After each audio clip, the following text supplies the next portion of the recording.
Halo guys, assalamualaikum warahmatullahi wabarakatuh. Welcome to my channel Sahabat Berhijrah, Belajar Hidup dari Jalan Cerita. Seperti biasa, kita bukan mantan dulu jalan-jalan ke Surabaya. Jangan lupa beli serabi abu. Jumpa lagi dengan Anda Alika. Terima kasih sudah mampir di channel aku. Kali ini kita akan bahas salah satu tokoh yang berdarah Belanda tapi dia berpihak kepada Indonesia loh. Siapakah dia? So nggak usah berlama-lama, happy watching.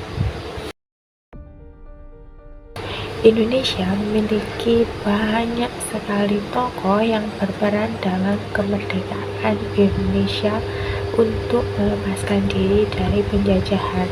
Salah satu tokoh tersebut adalah Douwe Dekker. Tapi tahukah kalian bahwa Douwe Dekker itu ada dua loh? Ada yang namanya Edward Douwe Dekker dan juga Ernest Douwe Dekker. Lah, keduanya ini berbeda. Yaps, sebenarnya dua orang ini adalah berbeda karena memiliki nama belakang yang sama.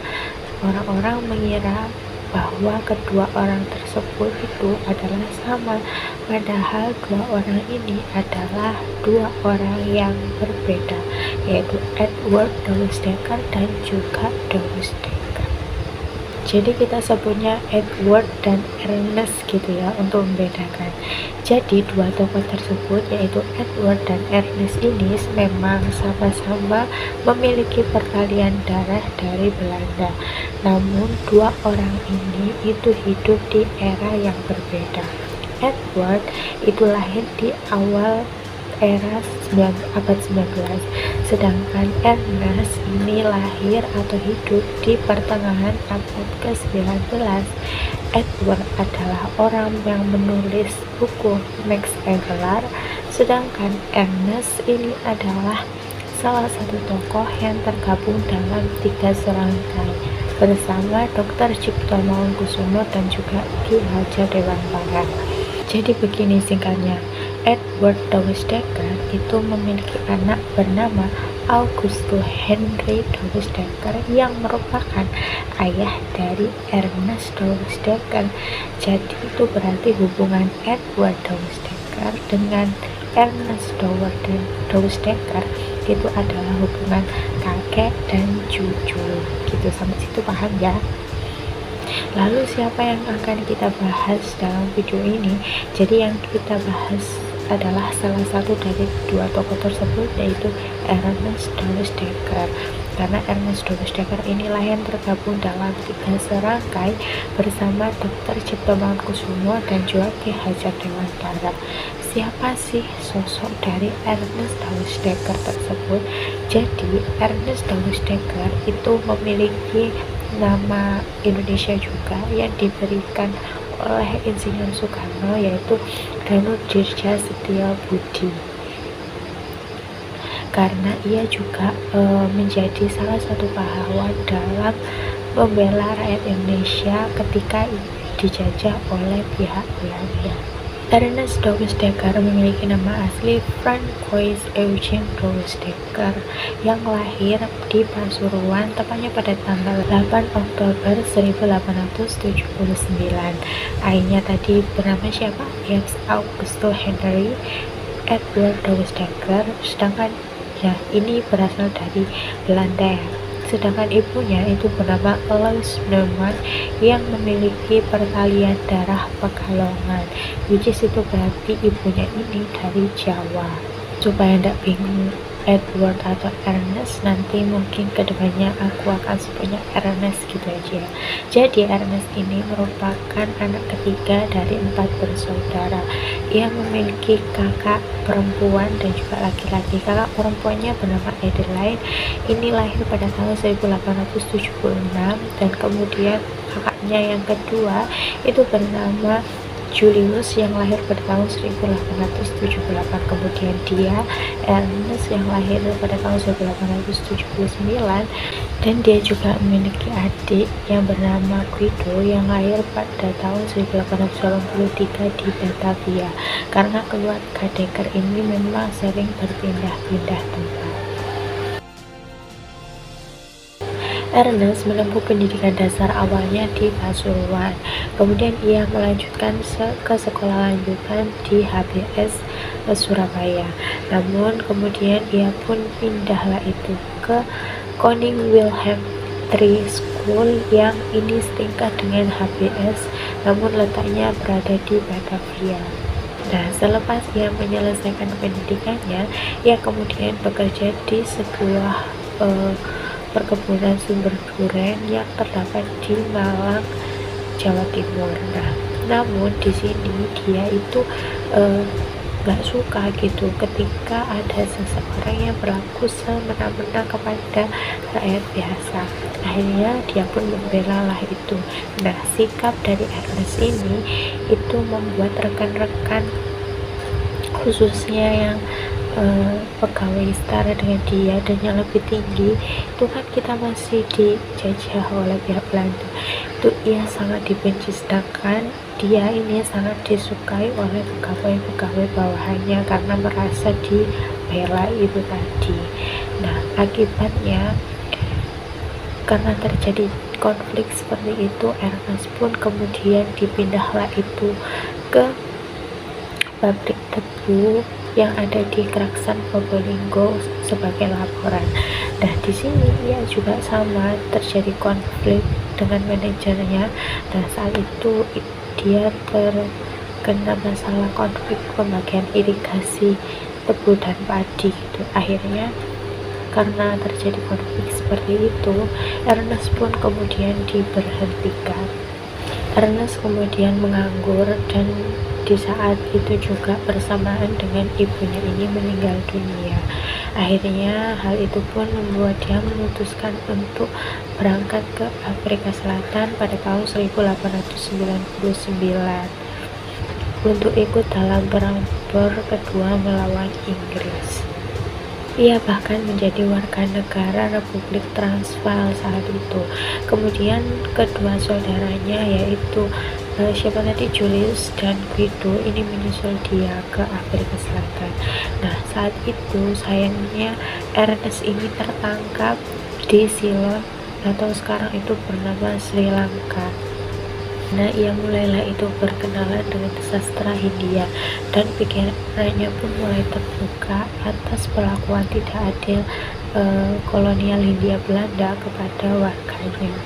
Ernest kemudian dipulangkan ke Hindia Belanda pada tahun 1902 dan di sana ia kemudian bekerja sebagai agen pengiriman perusahaan milik negara. Nah, penghasilannya yang cukup saat itu membuat ia ini berani mempersunting salah seorang putri dokter asal Jerman yang bernama Clara Charlotte de Gil pada tahun 1903. Mereka pun dianugerahi 5 orang anak, 2 anaknya laki-laki. Sayangnya ini meninggal dunia, kemudian 3 orang anak perempuannya masih hidup. Sayangnya pada tahun 1919 pernikahan mereka pun kandas dan mereka memutuskan untuk bercerai. Ernest juga menjadi penulis yang kritis terhadap pemerintahan Hindia Belanda saat itu.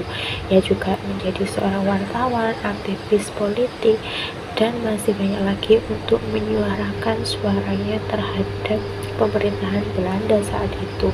Ia bahkan juga yang mengusulkan nama Nusantara sebagai nama dari negara ketika sudah merdeka. Kemampuan dalam menulis laporan peperangan yang pernah ia alami di sebuah surat kabar terkemuka ini membuat Ernest mendapat tawaran untuk bekerja di sebuah majalah ternama yaitu The Locomotive. Nah, disinilah ia kemudian melanjutkan semangatnya untuk berorganisasi. Tugas-tugas jurnalistiknya seperti perkebunan lebak, kemudian kasus kelaparan di Indramayu, itu membuat dia ini semakin kritis terhadap kebijakan pemerintah kolonial. Saat dia menjadi staf redaksi Batavia Newspaper pada tahun 1907. Tulisan-tulisannya ini semakin pro terhadap kaum pribumi Indo dan dua artikel tajamnya itu ia buat dan ia terbitkan pada tahun 1908. Ernest juga tergabung dalam pendirian organisasi Budi Utomo. Bahkan rumahnya di Stovia itu ia persilahkan kepada pendiri-pendiri Budi Utomo sebagai tempat untuk berdiskusi. Bahkan Ernest ini juga hadir pada Kongres pertama Budi Utomo yang merupakan organisasi pertama di Indonesia, itu tepatnya di Yogyakarta.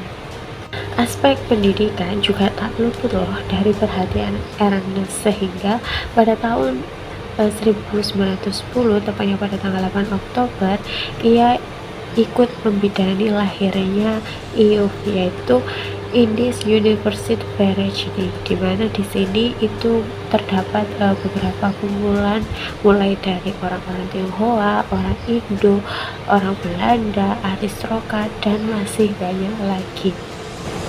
Jadi IUF ini seperti semacam suatu kelompok untuk menggalang dana untuk mendirikan sebuah universitas. Ernest kemudian menikah dengan Johanna Petronella Mosel pada tahun 1927, di mana Johanna ini merupakan seorang guru di Kesatrian Institute atau KI. Dan sayangnya di sini Ernest dan Johanna ini tidak dikaruniai seorang anak. Ernest kemudian ikut bersama Dr. Cipto Mangunkusumo dan juga Ki Hajar Dewantara untuk tergabung menjadi 3 serangkai, dan inilah permulaan dari sebuah organisasi Indies Partage. Kita masih karena merasa organisasi sebelumnya yaitu Budi Utomo ini kurang terlibat dalam bidang yang lain, hanya meliputi kebudayaan saja, sehingga membuat Ernest ini kurang terlibat di dalam organisasi Budi Utomo tersebut. Sebagai orang Indo, ia merasa ia ini terdiskriminasi oleh pihak Belanda. Salah satu contohnya, warga Indonesia ini atau pribumi ini tidak dapat menempati posisi pemerintah seperti pemerintah koloni pada umumnya, ya mereka dapat menempati posisi yang jauh lebih tinggi.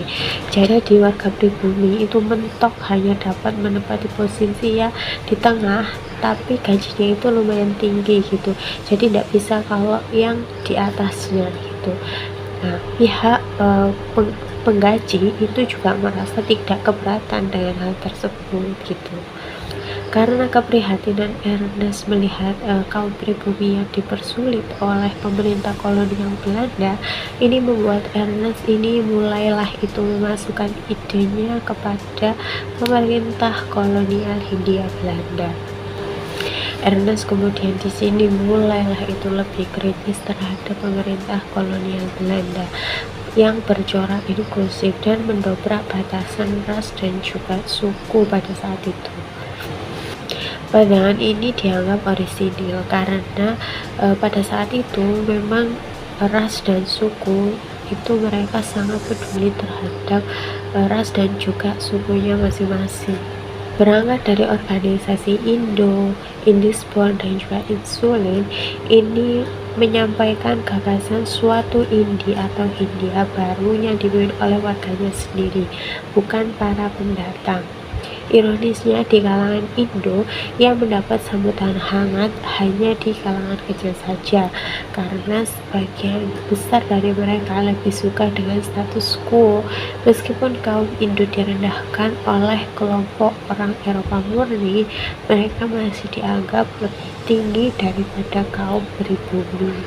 Nah, tidak puas dengan Indiesport dan juga Insulin yang tidak bersatu, akhirnya Ernest bersama Dr. Cipto Mangunkusumo dan juga Ki Hajar Dewantara pada tahun 1912 ini mulailah itu mendirikan partai inklusif, yaitu Partai Indies Partage. Dari situ kampanye mulailah itu digalakan, dan dalam waktu yang singkat saja 5.000 orang bahkan tergabung dalam partai mereka ini, mulai dari Semarang dan Bandung dan masih banyak lagi.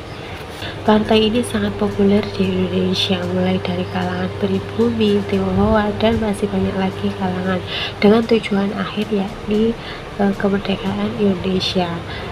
Walaupun sayangnya, partai anti-kolonial ini kemudian dibubarkan oleh pemerintah Hindia pada tahun 1913. Jadi setahun kemudian partai ini dibubarkan karena dianggap ini menyebar kebencian terhadap pemerintah Hindia Belanda yang memerintah pada saat itu.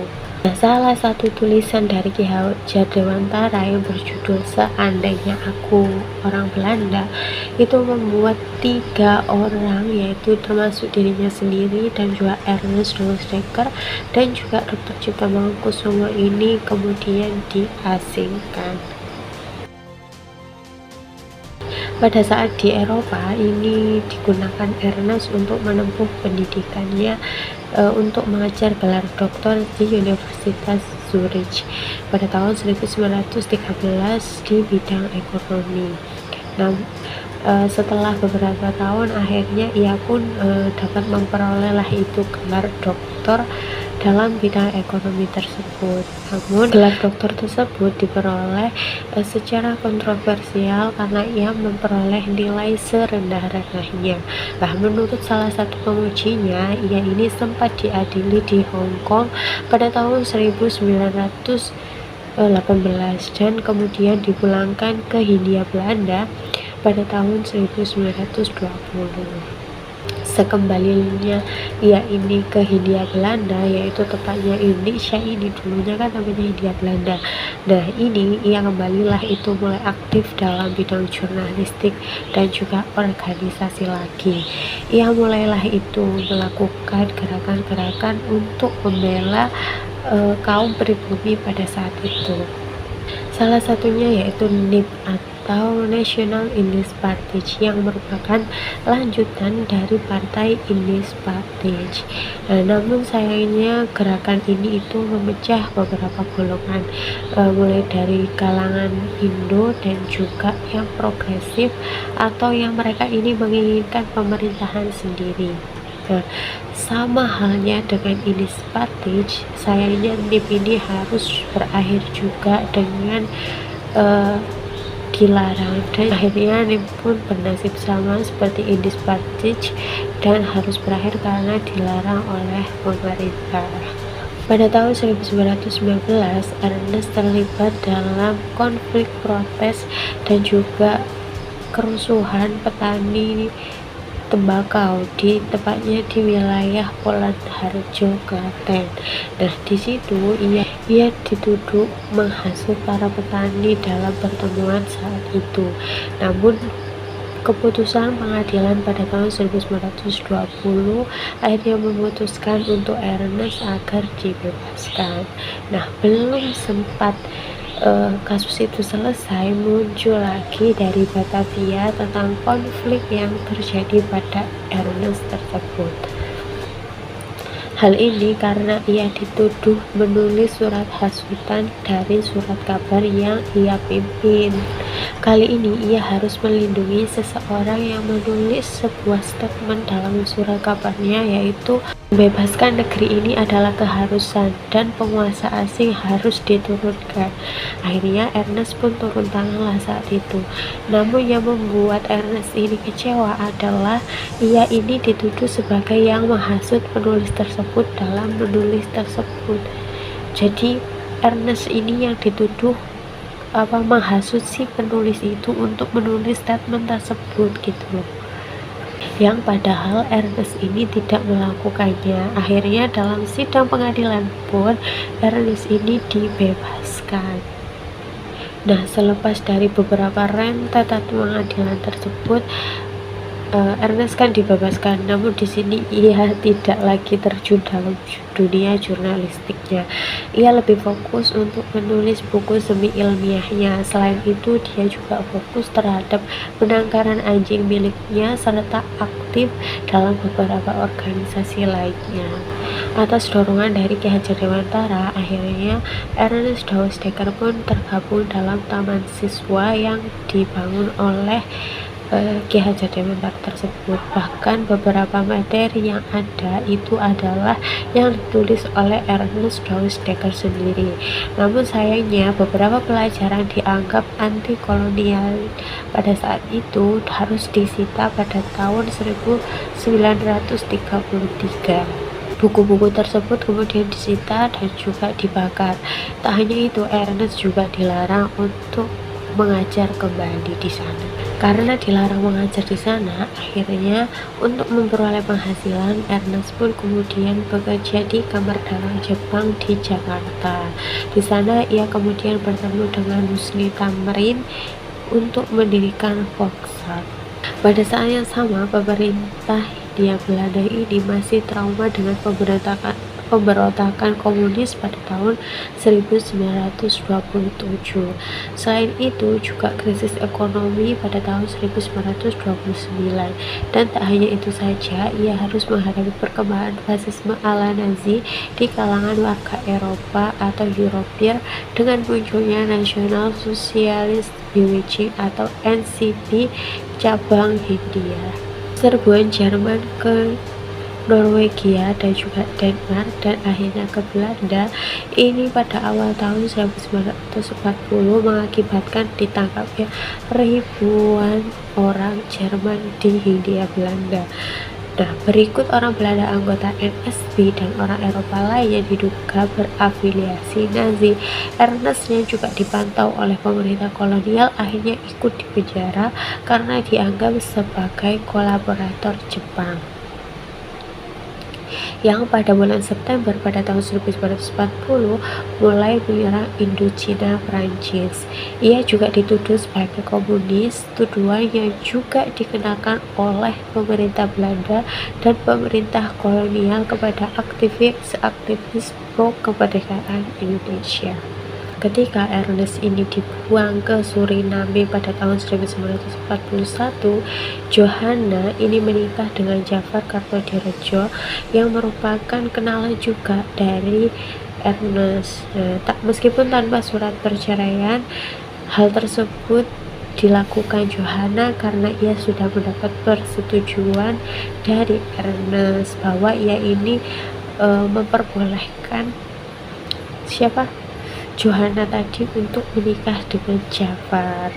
Sewaktu Ernest ini diungsikan ke Suriname, ia sempat menetap sebentar ke Belanda. Nah, di sana ia pun mulailah itu dekat dengan perawatnya yang bernama Nelly Alberta Greitzma, yang merupakan orang Indo juga, dan dia ini merupakan janda yang memiliki anak satu.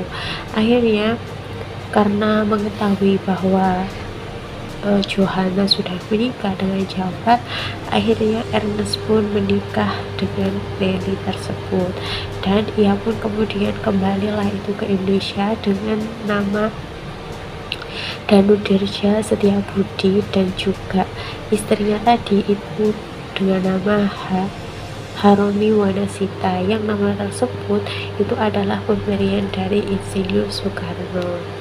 Tak lama setelah kembali, Ernest pun menempati posisi-posisi penting dalam pemerintah, seperti menteri dalam kabinet Syahrir yang kurang lebih ia menjabat selama 9 bulan. Selanjutnya, Ernest juga berturut-turut itu terlibat dalam negosiasi dengan pihak Belanda mengenai bidang keuangan dan juga ekonomi. Selain itu, ia juga tergabung dalam Dewan Pertimbangan Agung, mengajar di Akademi Ilmu Politik, dan terakhir sebagai kepala seksi penulisan sejarah di bawah Kementerian Penerangan. Ernest juga sempat tinggal bersama Insinyur Soekarno, namun itu tidak lama karena ia kemudian memutuskan untuk tinggal di rumah di Kaliurang. Namun di Kaliurang inilah pada tanggal 21 Desember 1948 ia diciduk oleh tentara Belanda. Namun karena kondisi fisiknya yang lemah pada saat itu, akhirnya Ernest pun kemudian dibebaskan dan ia pun kembali ke rumah Lembang, Bandung Utara.